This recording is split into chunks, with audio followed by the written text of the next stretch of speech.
Bismillahirrahmanirrahim.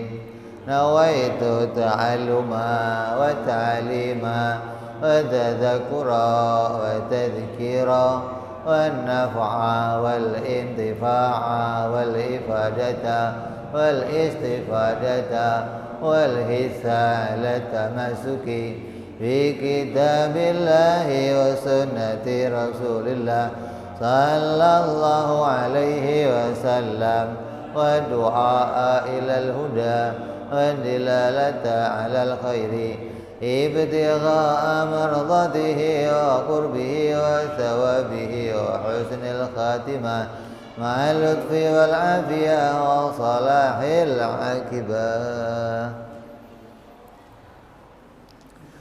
Bismillahirrahmanirrahim.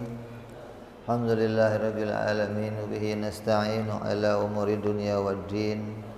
Salatu wassalamu ala Rasulillah sayyidina wa habibina wa syafi'ina wa maulana Muhammadin sallallahu alaihi wa ala alihi wa sahbihi ajma'in. Amma ba'du. Qala musanniful kitab Habibul Imam Al-Habib Abu Abdillah Muhammad bin Yusuf As-Sanusi rahimahullah wa lahu wa li walidayhi wa ma ila sahibu syarha Imam Ad-Dasuki rahimahullah wa ghafara lahu wa li walidayhi wa nafa'ana bihima fid darain. Allahumma aftah qulubana futuhal arifin wa bihidmatika wansur alaina birahmatika ya arhamar rahimin. Ila angkal apa?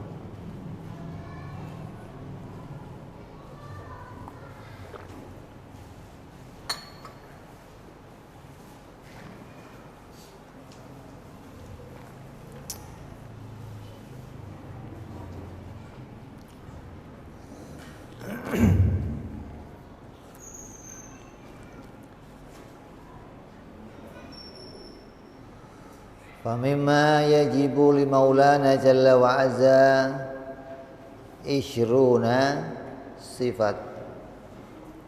Dan sebagian dari sifat-sifat yang wajib bagi Allah subhanahu wa ta'ala itu ada 20 sifat. Maka 20 ini adalah sebagian dari sifat-sifatnya Allah subhanahu wa ta'ala. Karena sifat Allah tidak terbatas. Yang pertama sudah kita bahas kemarin, yaitu wajibnya Allah bersifat dengan sifat wujud. Jadi kalau kita mau kenal Allah, yang kita kenali dari zatnya Allah itu apa? Ya wujud. Zatnya ada gitu aja. Kita nggak bisa menemukan zatnya yang bagaimana zatnya. Wajib diimani Allah itu zatnya wujud atau ada. Ada bagi Allah dalam kitab yang kita pelajari, maka dia menjadi sebuah sifat. Wujud adalah sifat yang wajib bagi Allah. Adapun yang mengatakan wujud adalah zat, itu tidak memasukkan wujud sebagai sifat. Jadi wujud itu bisa dikatakan sebagai zat, dan wujud juga bisa dikatakan sebagai sifat. Tapi di dalam pelajaran ini kita menggunakan metode Imam As-Sanusi yang memasukkan wujud sebagai kategori sifat. Maka dia menjadi sifat yang pertama yang wajib diketahui bagi Allah subhanahu wa ta'ala.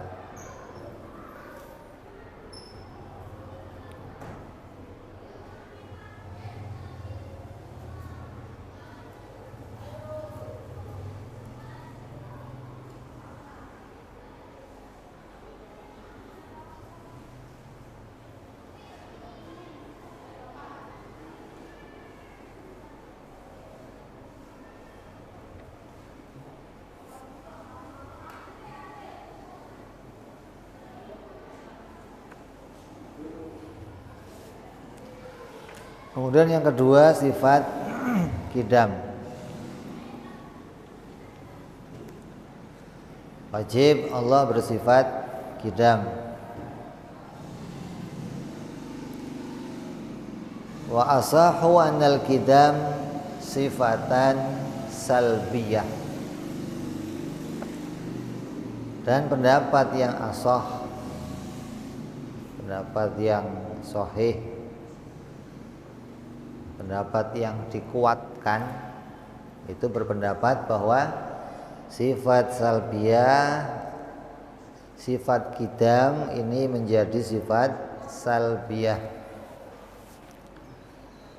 Maksudnya laisa bimakna maujudin fi nafsiha kal ilmi mathalan. Salbiyah itu disebut sebagai sifat, tapi derajatnya bukan sifat yang bisa dilihat. Jadi di dalam 20 sifat Allah itu ada beberapa derajat. Ada derajat yang hanya subut, bisa dipahami oleh hati. Ada derajat yang sampai bisa dilihat oleh mata. Jadi 20 ini bukan sifat yang dilihat mata semua. Ada yang derajatnya subut, hanya difahami saja. Ada yang derajatnya bisa dilihat pakai mata. Yang derajatnya bisa dilihat pakai mata seperti sifat ma'ani, namanya kayak kudrat, irodat, ilmu, hayat, sama, basor, dan kalam. Itu namanya sifat ma'ani yang derajatnya bisa dilihat. Kalau ini yang kita bahas sifat salbiyah. Jadi qidam masuk dalam kategori sifat salbiyah. Berarti maknanya, berarti qidam itu masuk kategori sifat yang tidak bisa dilihat, tapi hanya bisa dipahami. Kayak ini, botol ini ada awalnya, ada akhirnya. Itu kelihatan nggak? Mana? Apa warnanya? Awalnya, akhirnya kelihatan nggak? Yang kelihatan apanya? Yang kelihatan sifat ma'aninya. Yang bisa kamu lihat dari botol ini namanya sifat ma'ani. Biru, tingginya, beningnya, ini semua namanya sifat ma'ani. Nah, kalau botol ini ada awalnya, ada akhirnya, kelihatan nggak? Mata nggak bisa melihat, tapi hati bisa memahami. Kalau sesuatu yang tadinya nggak ada terus jadi ada, pasti ada awalnya. Ini yang menemukan awalnya hati atau akal. Jadi akal memahami kalau Allah itu bersifat qidam, yang derajat sifatnya namanya sifat salbiyah. Jadi qidam itu bukan seperti ilmu. Kalau ilmu masuk dari kelompok sifat ma'ani, maka dia punya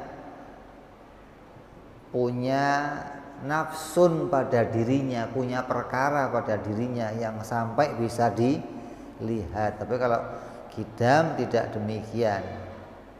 Wa innama huwa, adapun yang namanya qidam itu ibarat sifat yang kategorinya kategori sifat ibarah, sifat yang menggambarkan sesuatu.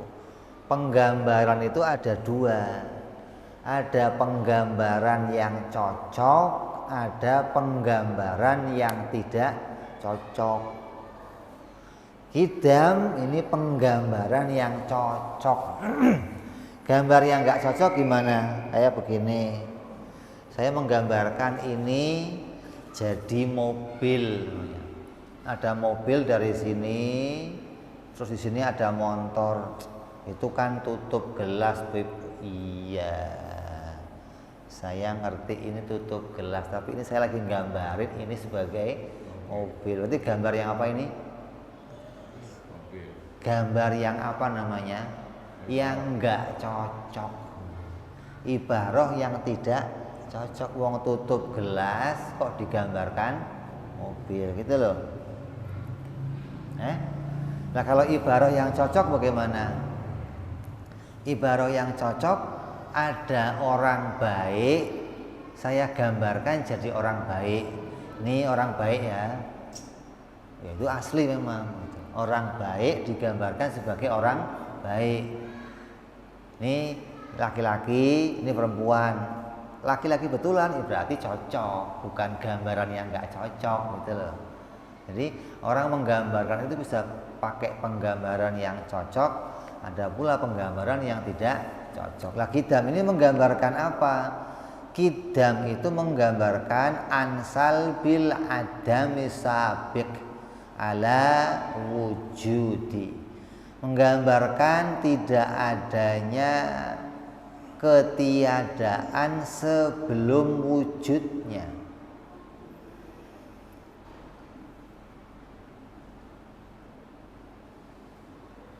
Allah itu wujudnya tidak diawali dengan tiada. Kalau kita wujudnya diawali dengan tiada. Ini botol ini wujudnya punya permulaan. Nah kalau Allah wujudnya tidak seperti botol, tidak ada permulaannya. Semua yang diciptakan Allah itu pasti seperti botol. Apa? Tadinya nggak ada, terus jadi ada. Semua yang Allah ciptakan. Ya. Lah kalau Allah wujudnya nggak begitu. Bukan tadinya nggak ada terus jadi ada. Lah wujud yang seperti itu wujud yang tidak ada permulaannya. Maka digambarkan dengan kidam. Jadi kidam itu untuk menggambarkan wujud yang tidak ada permulaannya. Allah wajib punya sifat qidam. Artinya maknanya wujudnya Allah tidak ada permulaannya. Jadi tidak didahului oleh sesuatu. Wa in syi'ta qulta, maka kalau mau diucapkan secara mudah bisa kita ucapkan begini, wa ibaratun an adamil awaliyati lil wujud. Maka kidam itu merupakan ungkapan dari penggambaran tidak adanya permulaan bagi wujudnya Allah. Wa in syi'ta qulta, boleh bila kamu katakan wa ibaratun an adamil iftitahil wujud.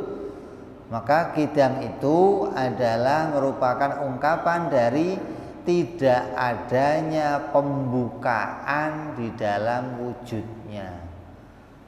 Jadi permulaan, pembukaan, pendahuluan, ini semua ini nggak ada pada Allah, nggak ada. Nggak ada pembukaan, nggak ada permulaan, nggak ada pendahuluan, nggak ada. Wujudnya Allah tidak dimulai dari tiada. Kalau wujudnya makhluk semua dimulai dari tiada lalu menjadi ada. Jadi ini sifat yang harus diketahui, yang menjadi pokok perbedaan. Kalau ditanya wujudnya Allah kamu tahu? Ya, wujudnya Allah yang saya tahu dia wajib kidam, wajib tidak ada permulaannya. Kalau wujudnya makhluk itu pasti ada permulaannya. Jadi kalau ada orang mengatakan begini, agama itu asalnya orang itu menemukan Tuhan itu gara-gara ada agama. Kalau nggak ada agama, nggak ada yang ngomongin Tuhan. Jadi Tuhan itu muncul karena adanya agama. Dan agama pun belum nggak bisa membuktikan adanya Tuhan.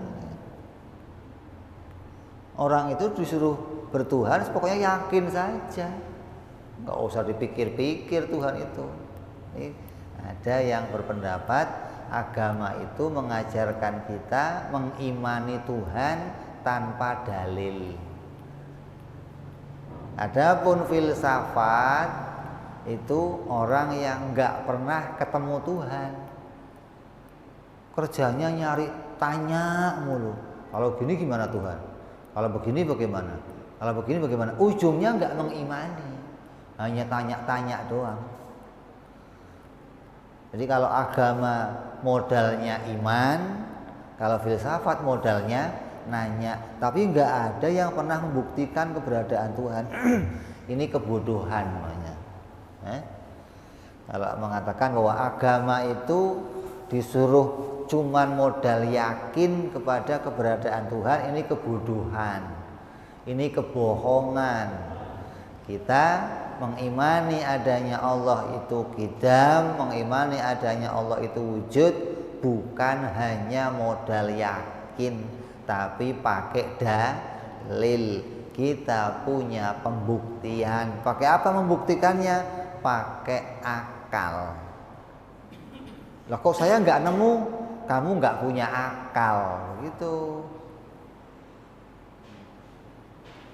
Kalau kamu punya akal, kamu akan menemukan seperti yang saya temukan. Kalau kamu punya lidah, saya coba ini manis, kamu akan coba manis. Lidah kamu normal seperti lidah saya. Kalau akal kamu bisa nemukan Allah, berarti akal kamu normal seperti akal saya. Saya nggak bisa nemu, kamu nggak normal akalnya, maka nggak menemukan Allah. Sekarang filsafat mulai ditinggalkan. Orang menganggap ini mah aliran mengada-ngada, aliran cari-cari namanya. Nggak pernah ketemu ujungnya, nggak pernah ketemu kesimpulannya. Berganti mereka kepada aliran sekarang ini aliran sains atau ilmiah. Dengan kehebatan sains sekarang ini orang bisa menemukan berbagai macam perkara. Sampai-sampai mereka mengatakan kami bisa menurunkan hujan tanpa perlu Tuhan. Kami bisa membuat berbagai macam perubahan, lampu, listrik, kendaraan, HP. Terus apa muncul sekarang? Kami nggak butuh Tuhan. Apa nggak payah ini? Karena adanya ilmiah, sains yang begitu hebat sekarang ini, sampai mereka punya pemikiran kami sudah tidak butuh Tuhan. Kalau nggak butuh Tuhan berarti nggak butuh agama. Karena yang mengajarkan yakin kepada Tuhan adalah agama. Ini awalnya ada agama yakin, filsafat, kemudian mereka reka mana Tuhan, tapi nggak ketemu ujungnya, maka beralih ke sains penelitian. Buat ini sampai maju pada zaman sekarang hingga mereka bisa bikin hujan buatan, bisa bikin manusia tabung tanpa pakai perutnya wanita bisa, hingga muncul kami sudah nggak butuh Tuhan lagi sekarang karena kami sudah bisa melakukan sesuatu yang Tuhan lakukan juga. Bikin hujan kami bisa, bikin manusia anak kami bisa. Ngimpi apa ini orang ini? Ini hati-hati ini. Jadi agama kita belajar sifat-sifat ini bukan nggak pakai dalil, bukan modal yakin, kita membuktikan keberadaan Allah Subhanahu wa ta'ala. Dan Allah sesuatu yang tidak ada permulaannya, bukan tanpa dalil. Kita pakai dalilnya bukan cuma rasional, bukan, tapi akal. Makanya kalau nggak ngerti hukum akal udah payah dah, udah susah ngomong sama orang yang nggak ngerti hukum akal. Jangankan yang kafir, yang orang Islamnya saja yang nggak ngerti hukum akal diajak ngomong susah. muter sini, muter sono, muter sini, nggak punya hasil kesimpulan, harus begini. Tuhan itu pasti lah, pasti itu apa yang jadi keputusannya? Pasti adanya, pasti tiadanya, apa? Pasti mampunya, pasti lemahnya, atau pasti apa? Seringkali muncul bahasa-bahasa yang tidak pantas disifatkan kepada Allah. Gara-gara modalnya cuman yakin, terus baca-baca kitab Quran, kitab hadis yang terjemahan, hingga kesimpulannya apa? Hati-hati, jangan, kamu itu jangan bikin susah Allah toh. Jangan bikin Allah susah. Emang Allah pernah susah gitu? Kita ini tiap waktu diperhatikan Tuhan. Kamu bikin sesuatu yang Tuhan itu seneng gitu loh. Kok seneng nyusahin Tuhan loh, nyusahin Tuhan. Ini bahasa-bahasa yang kacau yang begini ini, yang mensifati Allah dengan sifat-sifat yang nggak layak bagi Allah. Jadi kenal Allah harus jelas. Sifat-sifatnya kita kenali, dan kenalnya jangan modal yakin, tapi modal ilmu, pakai dalil. Nanti nggak, akhirnya apa? Kita akan jadi orang yang bisa menyampaikan pengetahuan tentang Tuhan kepada orang lain. Yang orang lain itu dasarnya nggak kenal Allah, nggak tahu sifat-sifat Allah, meragukan keberadaan Allah, kita bisa nyatakan. Bagaimana bisa ada teknologi tanpa ada Allah Subhanahu wa ta'ala? Boro-boro teknologi. Tuhan itu kan cuma menciptakan, tuh lihat tuh, afala yanduruna ilal ibili kayfa khuliqat wa ilas samai kayfa rufi'at wa ilal jibali wa ilal ardi. Itu yang dibikin Tuhan. Kita sudah bisa canggih sekarang. Jadi dipikir yang dia kerjakan itu bukan ciptaan Allah. Tidak ada pertolongan dari Allah. Ini orang-orang yang Allah butakan.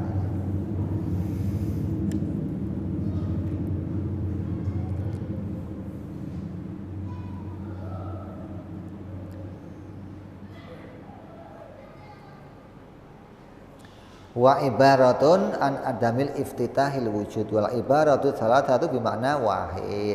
Ketiganya maknanya satu, pembukaan, permulaan, awal. Ini semuanya maknanya sama. Hadza ma'nal qidam fi haqqi ta'ala bi'tibari dzadil aliyah wa sifatihil jalilatis sunniyah. Maka qidam ini adalah sifat yang wajib pada haknya Allah, yang menggambarkan sifat bagi zatnya yang maha luhur, dan juga bagi sifat-sifatnya Allah. Jadi yang qidam itu enggak cuma zatnya, tapi semua sifat-sifat Allah juga sifatnya qidam, tidak ada permulaannya. Zatnya enggak ada permulaannya, sifatnya juga tidak ada permulaannya. Wa amma makna idza utliqa fi haqqil hawadits kama idza qulta matalan. Maka apabila qidam ini disifatkan kepada kita, hawadits, kepada makhluk, itu bisa juga yang maknanya bisa jadi begini. Hadza bina'un qadim. Ini adalah bangunan yang qadim. Ini bangunan yang qidam. Wa urjunal qadim. Juga ada dalam Al-Qur'an dikatakan wa urjunun qadim. Kalau di Al-Qur'an kal urjunil qadim, yaitu seperti pelepah pisang atau pelepah korma yang sudah lapuk, sudah tua. Korma itu kalau sudah tua, atau kelapa kalau sudah tua, pelepahnya bagaimana? Melengkung. Kal urjunil qadim. Bulan kalau sudah akhir tanggal 30 itu seperti pelepah kurma yang tua, melengkung, kecil, celirit gitu loh. Jadi kalau tanggal 15 penuh, bulan. Ini Quran mengibarahkan tanggal 30 yang bulan itu kecil kelihatannya, itu digambarkan seperti kal urjunil qadim, seperti pelepah pisang yang tua. Jadi tua dikatakan qadim. Tadi rumah tua dikatakan qadim. Berarti qadim yang ada pada kita itu maknanya apa? Tua, atau maknanya waktu yang lampau. Fahuwa ibaratun antul muddah. Maka qidam kalau disifatkan pada kita itu menggambarkan waktu yang lama. Wa in kana haditsan masbuqan bil adam.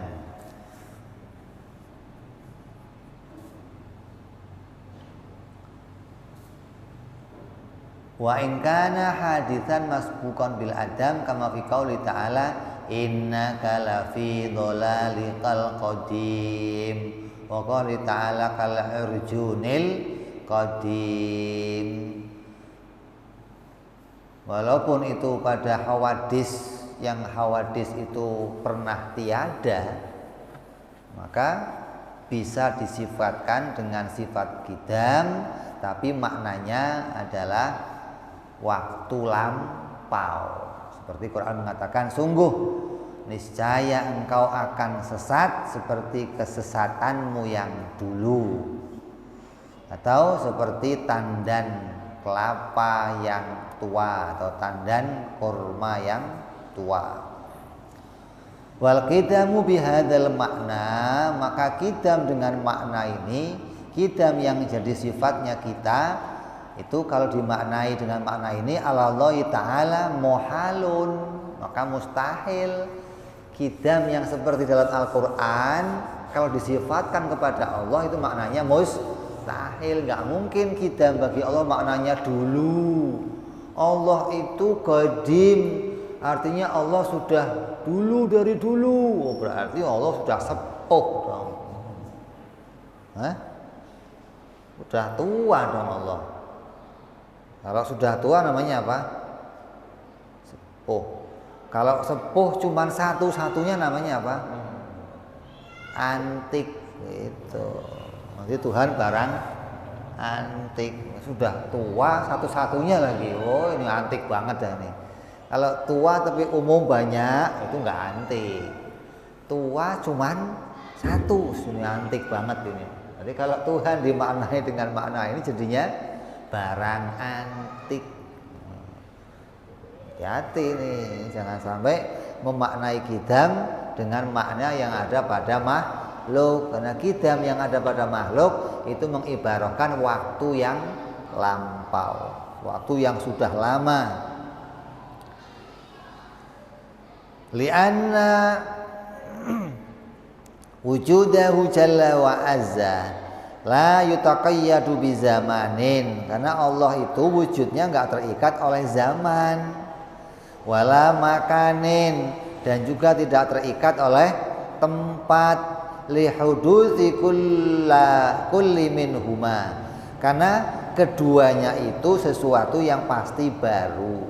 Fala yutaqayyadu bi wahidin minhuma illa ma huwa hadithun mithluha. Maka siapa yang disifati dengan dua sifat ini, maka dia pasti baru seperti yang lainnya. Jadi kalau sampai Allah disifati dengan sifat dulu, waktu, atau tempat, maka Allah itu pasti baru. Maka Allah itu pasti sama dengan kita. Jadi jangan sampai kita ngomong saya itu ada sebelum saya, Allah ada duluan. Ya, kita sering ngomong Allah itu ada dulu, baru makhluk. Ini perkataan yang salah. Tidak boleh kita mengatakan Allah itu ada dulu, nggak boleh. Ya duluan Tuhan dong, baru kita. Ya, sering begitu ya. Nah, itu hati-hati nih. Duluan Tuhan, baru kita. Berarti Tuhan itu juga dulu, kita juga dulu. Cuma duluan Tuhan. Tuhan muncul, baru kita muncul. Begitu. Gimana sih? Kalau kamu katakan Tuhan itu duluan, berarti Tuhan muncul dulu, baru kita muncul. Nggak boleh kamu katakan Tuhan duluan, nggak boleh. Kalau mau kamu jadikan duluan, mestinya Bapak duluan, baru saya muncul. Nah, boleh begitu. Karena Bapak kamu memang duluan, masa belakangan? Hah? Masa Bapak belakangan? Karena Bapak dengan kita itu sebangsa, sama-sama pernah nggak ada, terus jadi adanya. Bapak itu nongol dulu, baru saya nongol. Maka boleh dikatakan Bapak duluan, saya belakangan. Atau telur sama ayam, telur duluan, baru ayam. Boleh, karena kedua-duanya makhluk. Atau kamu mengatakan saya itu ya mani dulu, baru jadi saya. Boleh, mani duluan, baru saya belakangan. Boleh, dua-duanya ini sebangsa, sama-sama terkena waktu dan sama-sama terkena tempat. Sebangsa namanya. Nah kalau bagi Allah ya nggak ada hubungannya, nggak sebangsa. Terkena waktu ya enggak, terkena tempat juga enggak. Maka nggak bisa kamu katakan Tuhan itu dulu. Ini yang sering orang mengatakan Tuhan duluan, baru saya belakangan. Tuh ada kita itu ya Tuhan dulu adanya dong, baru kita. Nah, ini perkataan yang salah. Sering juga disifatkan kepada Allah, Allah itu terkena waktu. Wa id qala rabbuka lil malaika. Apa artinya? Wa id qala, apa artinya? Dan ketika dan waktu Allah berbicara dengan malaikat. Waktu Allah bicara. Nah, itu waktunya pagi apa sore apa siang apa malam? Waktu Allah bicara itu waktunya pagi, sore, pasti ya. Lah Allah kan qadim bicaranya. Lah bicaranya Allah qadim itu waktunya pagi, sore, siang. Gimana sih? Waktu sore, siang, malam itu terbatas. Allah nggak terbatas. Bagaimana yang nggak terbatas mau dikumpulkan dengan yang terbatas? Ya nggak bisa. Kalamnya Allah itu nggak bisa dibatasi dengan siang, sore, malam. Kalau begitu nggak bisa dibatasi dengan waktu. Nggak bisa kamu mengatakan waktu Tuhan bicara, waktu Tuhan membuat, apalagi ngomong Tuhan bikin alam 7 hari, 6 hari, lembur apa? Tuhan lembur gitu. Bagaimana ngartinya coba? Jadi waktu itu harus dihilangkan, dinafikan, dinegatifkan bagi Allah. Allah nggak tersentuh oleh waktu. Kenapa? Karena Allah itu pencipta waktu. Waktu itu diciptakan oleh Allah dan Allah ada sebelum adanya waktu. Bagaimana Allah terkena waktu? Allah pencipta tempat. Allah ada sebelum Allah menciptakan tempat. Bagaimana Allah mau kamu kaitkan dengan tempat? Jadi yang butuh tempat itu ya kita, yang terkena waktu juga kita. Mestinya kalau mau ngertiin wa idz qala rabbuka lil malaikati, dan tatkala malaikat mendapatkan firman Allah. Nah, jadi begitu dong. Dan tatkala malaikat mendapati firman Allah bahwa Allah akan menjadikan malaikat, menjadikan manusia khalifah di muka bumi, ya begitu maksudnya. Bukan dan tatkala Allah berbicara. Wa jaa rabbuka, dan ketika datang Tuhanmu. Wal malaku soffan soffa, dan ketika datang Tuhan jelek datang itu. Gimana? Malaikat baris-baris. Itu upacara bendera, bro, yang begitu, bro. Itu gimana sih? Karnaval tuh lihat. Jadi jangan nisbatkan zaman bagi Allah. Allah itu enggak tersentuh oleh zaman. Lah kamu tiap waktu kan ngomong wa subhanallahi bukratan wa asila. Kan tiap hari kamu baca itu. Dan maha suci Allah dari pagi dan sore. Allah enggak terkena zaman. Enggak terkena pagi, enggak terkena sore. Yang kena pagi sore itu kita. Yang boleh dikaitkan zaman itu kita, bukan Allah, karena zaman adanya pada makhluk. Ya, jadi ini seringkali kita mendengar kalimat-kalimat ini, maka kalau yang ngomong Pak Kiai ya udah biarin, kamu jangan negor Pak Kiai, salah ngomong itu Pak Kiai. Ntar kamu suruh gantiin, ya udah kamu yang ceramah sini Pak. Apa nggak repot kamu malah nanti. Kalau yang ngajak ngomong kiai biar kiai lagi nanti yang lain. Udah kamu yang penting batin aja. Ini kiai nggak ngasih tauhid nih kiainya nih. Masih menyenderkan zaman pada Allah. Dan di waktu Allah berbicara, di waktu Allah menciptakan bumi, di waktu Allah berfirman, di waktu Allah menyidang, di waktu Allah memanggil malaikat, kok ada waktunya semua ini bagaimana? Nah, Allah itu waktunya kapan? Jadi waktu jangan disifatkan bagi Allah. Waktu itu disifatkan pada kita makhluknya, jangan bagi Allah. Begitu pula tempat. Nah, ini yang sering begitu. Kalau ada yang nanya nih, Tuhan itu adanya mulai kapan? Tuhan adanya mulai kapan? Tuhan itu nggak ada mulainya, nggak ada pembukaannya, nggak ada awalnya. Yang ada mulainya itu makhluk. Maka Tuhan tidak seperti makhluk, dia wujudnya tidak dimulai oleh yang lain. Baik dimulai yang lain itu wujud yang lain, ataupun dimulai dari tiada menjadi ada. Lah kalau begitu Tuhan tempatnya di mana? Ini yang sering nanya anak kita. Kalau kamu ditanya begitu jawab gimana coba? Tuhan tuh di mana Pak gitu? Mau jawab di atas. Udah ngaji tauhid, salah.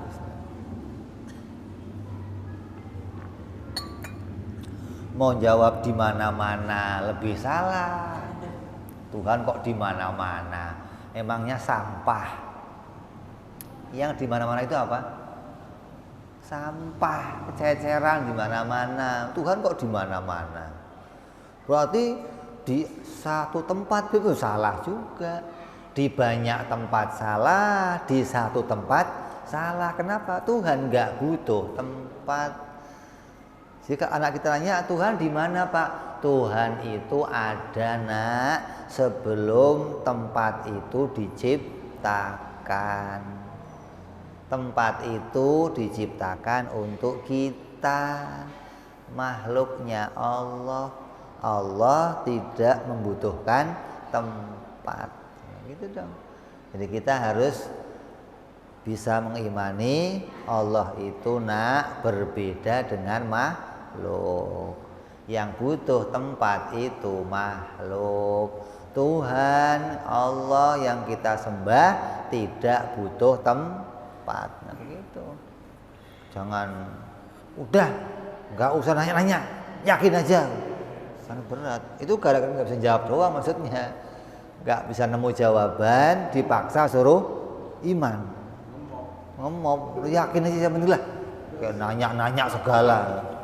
Kadang kitanya nggak bisa jawab maksudnya. Lah yang rata-rata jawabnya di atas.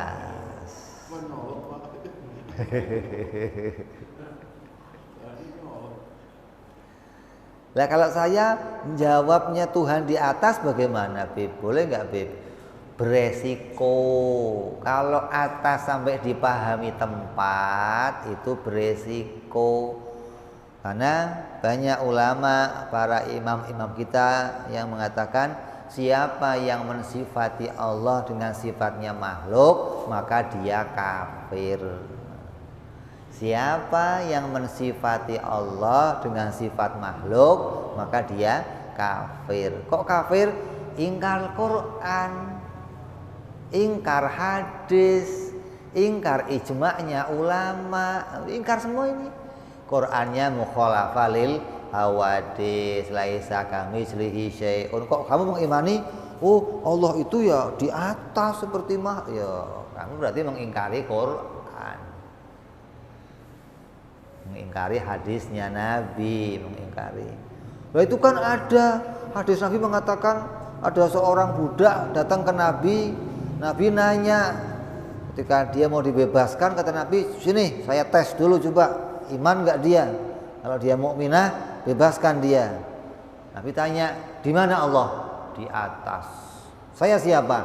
Utusannya Allah. Nah, dia mukminah, bebaskan dia. Itu ada hadisnya. Nah, yang aneh itu hadis yang bunyinya seperti itu ada 4 perawi. Yang 3 ini enggak nanya Allah di mana. Yang 1 nanya Allah di mana. Lah anehnya yang dipakai 1 ini, yang 3 nggak dipakai, kan aneh. Kenapa kok begitu? Yang cocok sama nafsunya. Maka hadis yang 1 ini yang dipakai. Yang 3 yang mengatakan Nabi nanya Tuhan itu siapa, nggak dipakai. Padahal ini yang cocok sama etikotnya kita. Kenapa kok yang diambil hadis yang mengatakan Tuhan di mana? Cocok sama nafsunya. Dia meyakini Tuhan ada di atas. Gitu. Maka dia akan cari hadis-hadis, ayat-ayat yang mendukung perkataan Tuhan di atas. Kan coba dipikir loh. Hadisnya ada 4. Perawinya yang 3 ini membawakan hadis Tuhan di mana nanyanya. Tuhan itu siapa? 1, Tuhan di mana? Kan aneh nih, bertentangan sama hukum yang kita pelajari dalam agama. Apa? Dilarang bertanya 4 perkara pada Allah. Allah di mana? Allah itu mulai kapan? Allah itu ada berapa? Allah seperti apa? Kan dilarang itu. Nah, nabinya melarang, kok nabinya nanya sih, bagaimana ini? Nabi ngajarin kita jangan nanya 4 ini kepada Allah. Nabinya nanya, Allah di mana? Ini aneh, wong ente melarang saya nanya, kok ente nanya, gimana sih? Nah, gitu loh. Jadi jangan bertanya Allah di atas, di mana. Kalau bertanya Allah di mana, itu mesti dia pikirannya masih anak-anak gitu loh. Pantes kalau nanya Allah di mana. Lah kalau kamu sudah tua, sudah nalar akalnya, kok masih nanya Tuhan di mana? Itu sama aja ente ngomong apa? Sama saja kamu nanya begini, sendal kamu sudah tidur belum? Hah? Kamu jawabnya apa kira-kira? Hah? Kamu ditanya, sendal kamu sudah tidur belum? Kamu jawabnya apa? Gimana sih kok sendal tidur? Lah ya, tempat itu enggak layak ditanyakan pada Allah. Sama dengan tidur enggak layak disifatkan pada sendal. Masa sendal tidur sama dengan masa Allah bertempat begitu loh. Kenapa? Allah ada sebelum tempat ada. Hingga Allah tidak layak ditanya di mana tempatnya.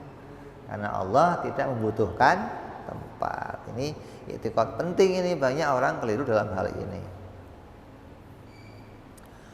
Wa hal yajuzu ayatalafadha bilafdil qadim fi haqqihi ta'ala.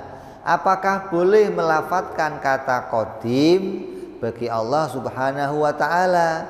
Ini ditanya. Fayuqalu, maka dijawab Huwa jalla wa azza qadimun. Allah Subhanahu wa taala adalah zat yang mempunyai sifat qidam. Li'anna ma'nahu wajibun lahu ta'ala azza lahu azza wa jalla wa azza aklan wa naklan au la talafadhu bidzalika. Karena maknanya qidam yang demikian bagi Allah itu hukumnya wajib, baik itu wajibnya ditemukan oleh akal ataupun oleh nakal atau oleh syariat. Atau apa kita nggak boleh ngomong Allah itu qidam? Kalau apakah boleh pertanyaannya mengatakan Allah itu qidam? Kalau qidam yang maknanya seperti tadi yang kita bicarakan, ya itu memang wajib bagi Allah begitu. Lah, lafadznya jangan qidam, ya sudah kamu yang pilihlah. Lafadznya kamu ganti, lafadz apa nggak apa-apa lah. Yang penting maknanya tidak berawal. Yang penting maknanya tidak ada sudah itu sekarang lah namanya apa? Jangan qidam lah, qidam kan sifat kita. Ya sudah kamu karang nggak apa-apa lah. Coba saya mau dengar. Kalau sudah dikarang, boleh? Misalnya duluan gitu. Duluan. Ya sama. Kalau Tuhan itu duluan, berarti kita belakangan. Ya. Ya kan? Kalau dia duluan, kita apa? Belakangan. Berarti sama kayak imam sama makmum. Imam statusnya apa? Duluan. Makmum berarti sebangsa dong. Jadi dikatakan sesuatu yang punya sifat sama maka dia sebangsa dengan yang lainnya. Kalau Tuhan punya sifat dulu seperti kita, berarti dia sebangsa dengan kita. Jadi perkataan duluan itu jangan disifatkan pada Allah, karena memang nggak bisa kita katakan Tuhan duluan, baru kita belakangan, nggak boleh. Kalau bapak saya duluan, lah bener, kita belakangan. Nabi Adam duluan, saya belakangan, bener. Nah, kalau Tuhan duluan, saya belakangan, ini nanti akan membangsakan Allah seperti kita, mengelompokkan Allah seperti keadaan kita. Oke? Jadi jangan mengatakan Allah duluan. Wa inna ma yuqalu yajibu lahu ta'ala qidamu au nahwu hadza minal ibarah. Yang boleh diucapkan hanya wajib Allah bersifat qidam atau ungkapan yang semisalnya, wala yutlaqu alaihi fil lafzi ismul qadim, dan tidak boleh diucapkan bagi Allah itu dengan nama al-qadim, li'anna asma'u jalla wa azza tauqifiyah, karena namanya Allah itu adalah nama yang tauqifiyah, yang tidak bisa berganti, nama yang berhenti, asalnya dari sono begitu jangan diganti-ganti lagi. Dari sono kan qadim bukan qidam, kenapa kamu jadinya qidam gitu? Mau dipegang jidatnya orang alim, nggak dipegang jidatnya ini bagaimana? Jadi qadim sama qidam berbeda katanya. Sama dengan ilmu sama alim. Disebut alim kenapa? Karena punya ilmu. Dia dinamain qadim karena punya sifat qidam. Begitu dong cocoknya. Dia jangan pakai qidam. Jangan pakai qidam. Dari mana qidam bahasanya itu? Oh, nggak ada hadisnya qidam itu. Berat yang begini nih. Hadza mimma yataraddadu fihi ba'dul asyakh. Ini termasuk permasalahan yang diperselisihkan oleh para ulama, para masyayikh kita. Lakin qala al-Iraqi berkata dalam syarah usul, di dalam kitab syarah usul Syekh Iraqi berkata, adahu halimiyan fil asma, bahwa dia mengatakan al-halimi menyebutkan al-qadim dalam asma-asma'nya Allah. Waqala, dan dia berkata lam yazid fil kitabi nasson, dan tidak ada di dalam nas Al-Quran yang mengatakan sifat tersebut. Waqala Iraqi, maka wa inna ma warada fi sunnah, hanya ada di dalam hadis. Qala al-Iraqi wa asyara bidzalika ila ma rawahu Ibnu Majah fi sunanihi min hadis Abi Hurairah. Maka Imam Al-Iraqi mengatakan dengan ungkapan itu Al-Halimi memberikan isyarah pada hadis riwayat Ibnu Majah di dalam sunannya dari hadis Abu Hurairah, wa fihi Abdul Qadim minatis'ati wa tis'in, maka di dalamnya terdapat penyebutan nama Qadim dari 99 sifat asma-asma'nya Allah Subhanahu wa ta'ala. Ini permasalahan yang muncul karena mensifati Allah dengan Qadim, Jud, Qidam. Kata dia jangan pakai Qidam, pakainya Qadim saja. Itu Qadim dari mana? Ya dari Asmaul Husna. Lah kenapa kok nggak pakai Qadim saja? Kok pakainya Qidam? Qidam dari mana? Dari hadis, gitu loh. Kalau Asmaul Husna itu kita pahami maunya dari Al-Quran. Tapi mensifati Allah itu ada yang dari nas hadis, ada yang dari nas Al-Quran. Maka tidak semuanya harus langsung diambil dari Al-Quran. Maka para ulama di sini menjelaskan bahwa para ulama menemukan hadis yang diriwayatkan oleh Imam Abu Hurairah yang menyatakan bahwa ada persifatan itu bagi Allah Subhanahu wa ta'ala. Jangan sampai kita gara-gara urusan tidak menemukan hadisnya kemudian menolak sifat Qidam bagi Allah. Jadi intinya bukan nama Qadim atau Qidamnya. Intinya apa?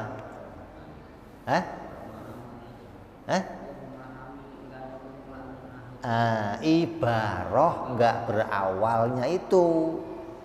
Lah namanya pakai apa?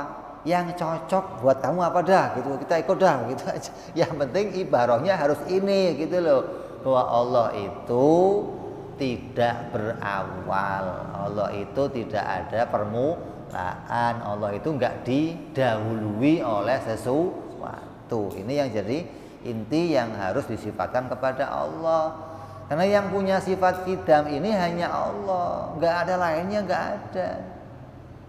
Nah, yang mensifati Qidam bagi makhluk siapa? Ya orang filsafat. Orang filsafat itu mereka ada kelompok-kelompok yang berpikir tentang Tuhan hingga sampai akhirnya menyimpulkan Tuhan gak ada. Kalau menyimpulkan Tuhan gak ada berarti alam terjadi dengan sendirinya. Terus ditanya kapan alam itu mulai? Sejak dulu. Wah, permulaannya udah lama banget dah. Tetap ada permulaannya, mau dulu kapan saja nggak bisa kamu katakan alam ini Qadim, nggak bisa. Alam ini nggak ada permulaannya, nggak bisa. Mau waktunya miliaran triliunan tahun yang lalu tetap ada permulaannya. Lah yang nggak ada permulaannya hanya Allah. Kenapa? Kalau Allah ada permulaannya juga, berarti Allah sebangsa dengan makhluk. Kalau sebangsa ya berarti masih juga diciptakan. Nah, yang mau kita cari itu, yang mau kita yakini, alam ini butuh pencipta. Sesuatu yang tadinya nggak ada kemudian jadi ada, itu butuh pencipta. Tidak mungkin ada dengan sendirinya.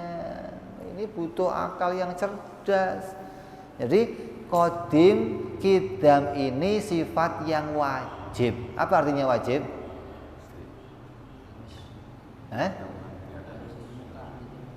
Harus. Jadi sifat qidam ini harus ada pada Allah. Maknanya qidam ini harus berhubungan. Sifat yang lazim namanya. Sifat yang harus ada pada wujudnya Allah. Sifat yang enggak bisa dipisahkan pada wujudnya Allah. Jadi wajib menurut akal itu sesuatu yang tidak terpisahkan dari wujudnya sesuatu yang lain. Itu namanya wajib menurut akal. Nah, ibarat yang seperti itu wajib bagi Allah. Wah, Allah itu enggak berawal, itu wajib diibarahkan seperti itu. Lah adapun namanya ya terserah kamu. Tapi kita memakai nama qidam itu jelas urutnya. Mana hadis? Mana nih asmaul husnanya? Oh, pakainya awal aja, kan ada awal di asmaul husna ada kan ya? Wal awalu kan ada. Dia kan awal. Iya, dia disebut awal itu nama, bukan sifat. Nama awal itu kenapa? Waktu kita dimunculkan, Allah itu ada. Allah itu yang pertama. Bukan berarti duluan, ya bukan duluan. Duluan di dalam penamaannya, bukan duluan di dalam keberadaannya, gitu loh. Disebut dulu dari penamaan awal. Kenapa kok disebut awal? Karena waktu saya nongol dia ada, maka dia disebut awal. Bukan keberadaannya itu seperti saya berawal, bukan. Jadi banyak orang terkecoh antara nama dan sifat, nggak bisa memahami bagaimana mensifati Allah dan bagaimana menyebut itu namanya Allah, gitu loh. Kayak begini, Allah disebut yang mematikan, namanya Al-Muhyi, namanya Al-Mumit. Itu kaitan sama apa? Sama pekerjaannya. Ada yang dihidupkan, ada yang dimatikan. Itu nama, begitu loh. Allah dinamai Muhyi, dinamai Mukmin, dinamai Mumit, Al-Mukmin, Al-Muhaimin. Ini nama-nama yang berkaitan sama perbuatan. Ada yang diperbuat, dihidupkannya sesuatu, dimatikannya sesuatu, dia disebut yang maha menghidupkan dan maha mematikan. Allah juga disebut Al-Awalu. Berarti nama Al-Awalu juga berkaitan sama kita.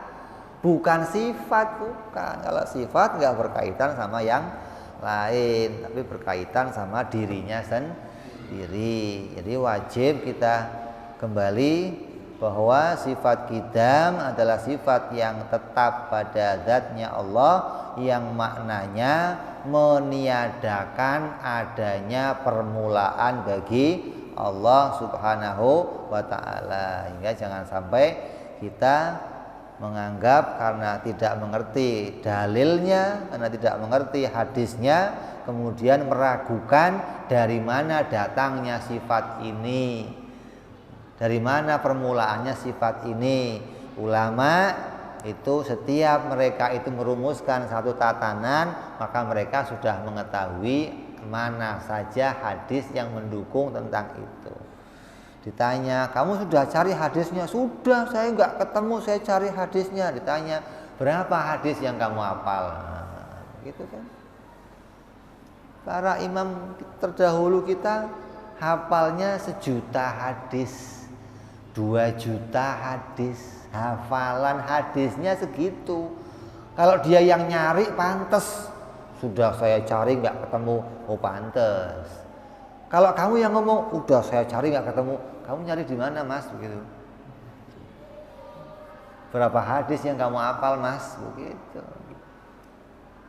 Ya, jadi kita jelas apabila ada yang menolak sifat ini dengan mengatakan nggak ada hadisnya, maka apa yang mau kita ibarahkan pada Allah, gitu loh. Kalau lafadz ini ditolak, terus mau pakai ibarah apa untuk mengatakan Allah itu tidak berawal? Jadi kita tetap menggunakan lafadz ini, itu didukung oleh akal kita yang menisbatkan, yang mau mengibarahkan Allah tidak ada permulaannya, dan didukung oleh hadis yang ditemukan di dalam hadisnya Abu Hurairah radhiyallahu anhu yang di dalam kumpulan Sunan Ibnu Majah. Ini jelas yang mau kita pegang, dan jangan sampai kita tinggalkan keyakinan ini.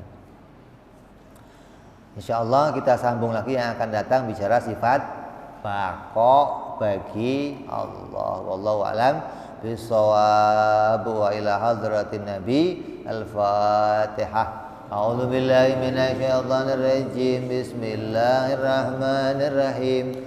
Alhamdulillahirabbil alamin arrahmanir rahim maliki yaumiddin. Iyyaka na'budu wa iyyaka nasta'in ihdinas siratal mustaqim siratal ladzina an'amta 'alaihim ghairil maghdubi 'alaihim waladdallin amin. Ya Rabbana i'tarafna bi annana iktarafna wa annana asrafna 'ala ladha ashrafna fatub alaina tauba taghsil kulli hauba wastur lana aurati wa amini rawati wa ghfir li walidina rabbi wa mauludina wal ali wal ihwani wa sairil hillani wa kulli di mahabbah au jiratin au suhbah والمسلمين أجمع آمين ربي اسمع فضلا وجودا منا لا باكتساب منا بالمصطفى رسولي نضى بكل سولي صلى وسلم ربي عليه عند الحبي وآله وصحبه عداد طمس صحبي والحمد للإله البدء والتناهي سبحان ربك رب العزة عما يصفون سلام على المرسلين الحمد لله رب العالمين.